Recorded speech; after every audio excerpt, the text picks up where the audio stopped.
வணக்கம் திரு சேலம் மணிகண்டன். வெற்றி பெறுவது அப்படின்றது அதிமுக நேற்று பேசப்பட்ட செய்தி. என்ன வியூகம் உங்களால் வகுக்க முடியும்? ஒருபுறம் இன்றைக்கு மெகா கூட்டணி இல்லை, மெகா கூட்டணி இன்னைக்கு திமுக இருக்கு, அடுத்தது பாஜகவிடம் கட்சிகள் இருக்கிறாங்க, இணைப்பும் சாத்தியம் இல்லைன்ட்டீங்க. என்ன வியூகம் வைத்திருக்கிறார் எடப்பாடி பழனிசாமி? வியூகத்தை வகுத்து வெற்றி பெறுவதற்கு அவருக்கு அதிகாரம் கொடுக்கப்பட்டிருக்கு. என்ன வியூகம் இருக்கு? தந்தி டிவி நேயர்களுக்கு வணக்கம். கார்கே எப்படி இருக்கீங்க? நல்லா இருக்கீங்களா? நல்லா ஒரு 5-6 மாதத்துக்கு முன்னாடி வரைக்கும் இந்த கார்கேங்கிற பேரை கேட்டாவே எங்களுக்கு பிடிக்காது. இப்போ ஆனால் கார்கேங்கிற பேரை கேட்டாவே ஒரு அன்பும் பாசமும் எனக்கு அப்படியே வலிந்து ஓடுதுங்க. இதில் என்ன விஷயம்னு கேட்டிங்கன்னாங்க, இவர் கவியரசர் கண்ணதாசர் திமுக விட்டு விலகி அவர் திரும்ப காங்கிரஸில் சேர்றதுக்கு காத்து கொண்டு இருந்தப்ப அவர் என்ன பண்ணார்னா, காமராஜர் ஐயாவுக்கு நேரடியாக ஒரு தூது விட்டாராம் ஒரு பாட்டு மூலமாக. அந்த பாட்டு தான் எனக்கு இப்போ ஞாபகம் வருது. அந்த பாட்டோட ஆரம்பித்தா நல்லா இருக்குன்னு நினைக்கிறேன். அந்த சோனியா காந்தி மகனிடம் சேதி சொல்லடி, ஐயோ மன்னிக்கணும், ஐயோ தப்பா பாடிட்டேன். அந்த சிவகாமி மகனிடம் சேதி சொல்லடி, என்னை சேரும் நாள் பார்க்க சொல்லடி, வேறு யாரோடும் நான் பேச வார்த்தை இல்லடி. கடைசி வார்த்தை தான் அருமையான வார்த்தை, காலம் மாறினால் காதலும் மாறுமோ அப்படிங்கிற அந்த பாட்டோட ஆரம்பிச்சா நல்லா இருக்குன்னு நினைக்கிறேங்க. திருச்சி வேலுசாமி அவருடைய கவனத்துக்கு கொண்டு போறீங்களா அந்த பாட்டை? இல்ல இல்லைங்க, பாட்டு நல்லா தெரியும். அன்னைக்கு கவியரசு கண்ணதாஸ், ஆமா நான் கார்கேன்னு சொன்னேன், உங்களை தான் சொன்னேன். நீங்க மல்லிகார்ஜுன கார்கேன்னு நினைச்சுக்கிட்டா நான் பொறுப்பாக முடியுமா? கார்கே அதாவது என்னன்னு கேட்டீங்கன்னா, சரி ஓகே, காங்கிரஸ் ஒருன்ற எதிர்பார்ப்பு இருக்கு இல்ல சார், காங்கிரஸ் ஒருன்ற எதிர்பார்ப்பு இந்த நாடாளுமன்ற தேர்தலுக்கு முன்பும் கூட வெளிப்பட்டது. காங்கிரஸ் வந்துரும், விசிக்க வந்துரும். என்ன ஆனது? எதிர்பார்த்து காத்திருந்து ஏமாந்து போனதானே மிச்சம். எப்படி வருவாங்கன்னு நினைக்கிறீங்க?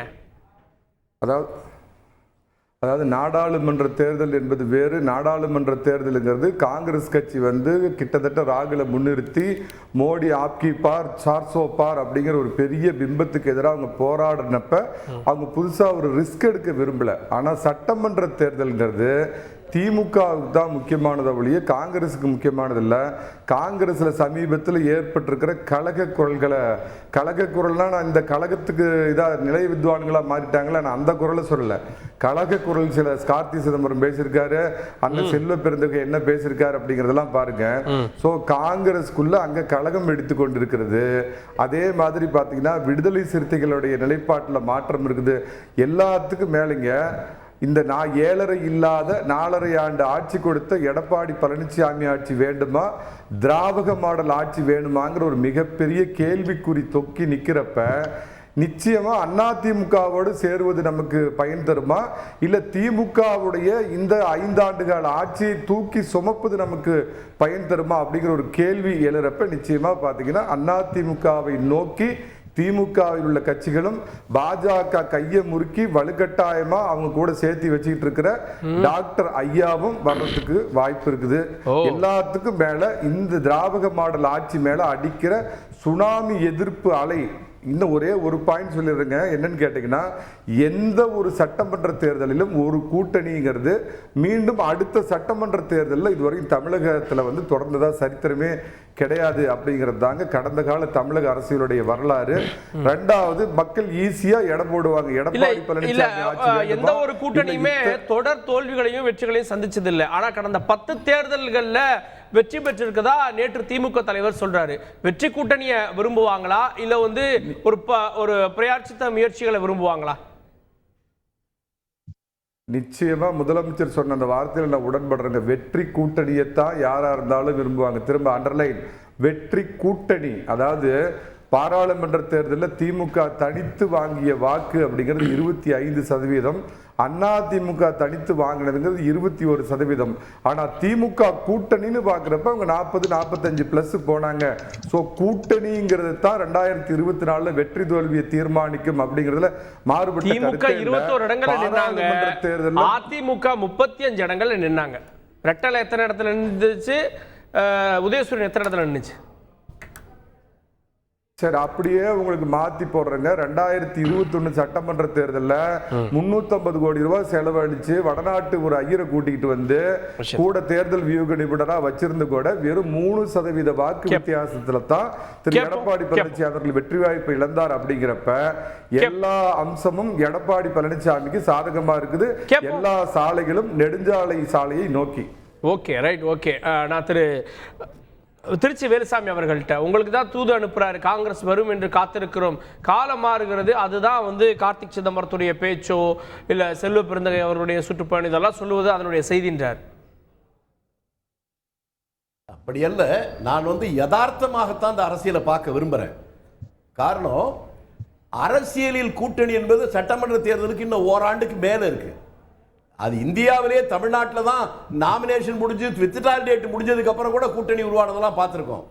ஆனால் கூட்டணி என்பது 67க்கு முன் 67க்கு பின் இப்படித்தான் நம்ம பார்க்க வேண்டியிருக்கு. 67க்கு முன்னால இந்த கட்சியும் இந்த கட்சிகள் தான் ஒன்னா சேர முடியும், இந்த கட்சிகள் சேரவே முடியாது என்றெல்லாம் இருந்த நிலைமை இருந்துச்சு. அதற்கு பின்னால யார் வேண்டுமானாலும் எந்த கட்சியோடும் கூட்டு சேருவதற்கான வாய்ப்பு இருக்கிறது என்பதுதான் யதார்த்தம். மற்ற இப்ப நம்ம பேசுறதெல்லாம் நம்முடைய விருப்பத்தை, நம்முடைய ஆசையை நம்ம சொல்லலாம், அவ்வளவுதான். 67 தேர்தலில் முரண்பட்ட கொள்கைகள் அப்படின்னு சொல்லப்பட்ட கம்யூனிஸ்டும் முதலாளித்துவ ராஜாஜியும், அதே போல ஆன்மீகம் பேசிய முத்துராமலிங்க தேவரும், அதே போல இறைமறுப்பு பேசிய திராவிட முன்னேற்ற கழகமும், இவர்கள் எல்லாமே ஒரே அணியில் நின்றார்கள். நின்றது மட்டுமல்ல, அவர்கள் வென்றார்கள். அதற்கு பின்னால் தான் இந்தியா முழுக்கவே கூட்டணி என்பது வெற்றியை நோக்கித்தான் என்று ஒன்று இருந்தது. அப்படித்தான் அது பின்னாலெல்லாம் வந்துகிட்டு இருக்கு. ஆக எந்த நேரத்திலும் எப்படி வரும் என்பதை நான் ஏற்றுக்கொண்டு தான் பேசுவேன். அதே நேரத்தில் என்னுடைய விருப்பம் என்ன, ஆசை என்ன என்பது அது தனி. இன்னும் ஓராண்டு காலம் இருக்கிற போது இப்படித்தான் கூட்டணி வரும், இந்த கட்சி தான் கூட்டணி வரும் என்று சொல்ல வேண்டுமானால் நீங்க காளியூர் நாராயணன் கேட்கணும், இல்லனா பணிக்கர்ட்ட கேட்கணும். இல்ல சார், இல்ல காங்கிரஸோ மற்றவங்களோ வெளியில இருந்தா நாளை எது வேண்டுமானாலும் நடக்கலாம்னு சொல்லலாம். 10 தேர்தல்கள்ல ஒன்றாக நின்று வென்ற கூட்டணியில இருந்து பேசுறீங்க. அவங்க காங்கிரஸ் நீங்க எங்களோட வருவீங்க அப்படின்னு சந்தேக பார்வையோட பாக்குறாங்க. திமுக அதை எப்படி எடுத்துக்கும்? இல்ல இல்ல, அத நான் உண்மையை பேசுனுங்கிறீங்களா இல்ல பொய்யா பேசுனுங்கிறீங்களா எனக்கு புரியல. நான் ஒரு அரசியல் மாணவனாக சொல்றேன். தேர்தல் கூட்டணி என்பது அந்த தேர்தல் நேரத்தில் தான் இறுதி செய்யப்படும் என்பது உண்மை. இன்றைக்கு எங்களுடைய கூட்டணி பலமாக போய் கொண்டிருக்கிறது என்பது உண்மை. அதுல மாற்றம் இல்லை. இது நீடிக்க வேண்டும் என்கின்ற ஆசைப்படுவதற்கும், இது கட்டாயம் இப்படித்தான் நீடிக்கும், இந்த கட்சி சேராது என்று சொல்வதற்கு வேறுபாடு இருக்கு. நான் கடந்த காலத்தில் பல கூட்டணிகளை உருவாக்கலே நான் முன்னாடி இருந்திருக்கேன். அதான் நான் ரொம்ப மகிழ்ச்சியா பார்த்தது என்னன்னு கேட்டா, நீங்க மெகா கூட்டணின்னு சொல்றது எண்ணிக்கையில் சொல்லுகிறீர்களா அல்லது வெற்றியை சொல்லுகிறீர்களான்னு கேட்டா, எண்ணிக்கை, கட்சியுடைய எண்ணிக்கையை வைத்து மெகா கூட்டணி நிர்ணயிக்கப்படுவதில்லை. அதை போலவே எந்த கட்சி மெகா கூட்டணி மக்கள் ஆதரவுனா தேர்தல் முடிஞ்சுதான் அது சொல்லப்படும். மெகா கூட்டணி முன்னால் நினைப்போம், ஆனா தோத்து போயிடும். மெகா கூட்டணி இல்லைன்னு நினைக்கிறது ஜெயிக்கும். நான் உங்களை பார்த்து கேட்கிறேன், 77 எமர்ஜென்சி முடிகிற போது இந்தியாவிலே காங்கிரஸ் கட்சி தோற்கும் என்று எந்த பத்திரிகையிலாவது செய்தி வந்ததா? எந்த கருத்து கணிப்பிலாவது வந்ததா? அதுவும் இந்திரா காந்தியும் சஞ்சய் காந்தியும் தோற்பார்கள் என்று யாராவது சொல்லி இருந்தால் அவனை பைத்தியம் என்றுதான் பார்ப்பார்கள். ஆனால் அது நடந்தது. எதிர்கட்சிகள் எல்லோரும் ஒன்றாக சேர்ந்தார்களா என்றால் அதுவும் இல்லை. தமிழ்நாட்டிலே கூட திமுக தனியாக தான் நின்னுச்சு, காங்கிரஸ் தனியாகத்தான் நின்னுச்சு. ஆனாலும் அதை கடந்து தேர்தலுக்கு பின்னால கூட ஒரு கூட்டணி உருவாச்சு. அந்த யதார்த்தத்தை புரிந்து கொண்டுதான் சொல்றேன். ஆனா நம்ம மணிகண்டன் சொன்ன ஒரு பாட்டுக்கு மட்டும் நான் அவருக்கு திரும்பி பாட்டு சொல்லிடுறேன். அவர் காங்கிரஸ் கட்சியுள்ள கலகம் நடக்குதுன்னு சொன்னாரு, நான் அதை மறுக்கவில்லை. ஆனால் மணிகண்டன் அவர்களே, உங்களுடைய தலைவர் எம்ஜிஆர் நடித்த படத்திலே ஒரு பாடல், கலகத்தில் பிறப்பதுதான் நீதி, அதை புரிந்து கொள்ளுங்கள். பாட்டுக்கு பாட்டு மாதிரி ஆயிடுச்சு. ஓகே, நம்ம கேட்போம் அரசகுமார். இறுதியான நேரத்தில் முடிவு செய்யப்படுவது தான் கூட்டணி. கையெழுத்து போடுற வரைக்கும் எது வேணா நடக்கலாம். இன்னைக்கு கம்ஃபர்ட்டா இருக்கலாம். மணிகண்டன் ஒரு எதிர்பார்ப்பு வெளிப்படுத்துறாரு, திருச்சி வேலுசாமி ஒரு இக்கண்ணா வைக்கிறாரு அப்படின்றப்போ இதெல்லாம் பார்க்குறப்போ இறுதி வரை எல்லோரும் உறுதியாக இருப்பாங்கன்னு சொல்ல முடியுமா? அதுக்கு தானே அதிமுக காத்திருக்கு. ஒரு காலத்தில் ஆளை வச்சு முகத்தை வச்சு அவங்களுக்கு இருக்கிற தனிப்பட்ட செல்வாக்கை வச்சு ஆட்சி அமைக்கப்பட்ட காலங்கள்லாம் மாறிடுச்சு. இன்றைக்கி மக்கள் ஒவ்வொருத்தரும் எந்த ஆட்சி வந்தால் நமக்கு நல்லது, எந்த அரசால் நாட்டுக்கு பாதுகாப்புங்கிற நிலையில் மக்கள் இருக்காங்க. இப்போ நாங்கள் 200 தொகுதிகளை நோக்கி இலக்கு அப்படின்னு சொல்கிறோன்னா, திராவிட மாடல் அப்படிங்கிறது சாதாரண திட்டங்கள் இல்லை. இன்றைக்கி புதுமை அது மகளிர் உரிமை தொகையாக இருக்கட்டும், அல்லது இப்போ கட்டணமில்லா பேருந்து பயணமாக இருக்கட்டும், பெண்களுக்கான பேருந்து பயணமாக இருக்கட்டும், அதை கர்நாடகத்தில் காங்கிரஸ் தேர்தல் அறிக்கையில் சொன்னிச்சு, செஞ்சு காட்டுச்சு. செய்திகளை உடனுக்குடன் தெரிந்து கொள்ள உடனே சப்ஸ்கிரைப் பண்ணுங்க.